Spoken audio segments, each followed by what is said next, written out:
Once you've received your Shark robot, your first step is to download the Shark Clean app to your phone. You can do this easily from the Apple App Store or from the Google Play Store. As soon as the Shark Clean app is downloaded, you're ready to create your personal account. You'll be sent a verification email you simply reply to, and you're ready to go. Now, open the Shark Clean app. It will walk you through the setup process. Some things you can do during setup include: verify the exact Shark robot you purchased, select the best placement for your robot's dock, ensure your robot is powered up properly, and connect to your home's Wi-Fi. Next, you're ready to connect your Shark robot to the app on your phone. Simply press and hold both the Clean and Dock buttons at the same time. Press Join on your phone, then tell the Shark robot which Wi-Fi to join.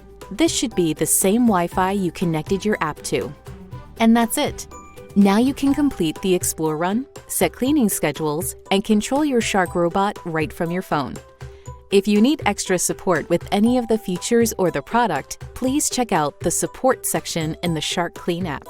And if you're looking for more cleaning tips, please visit us at sharkclean.com.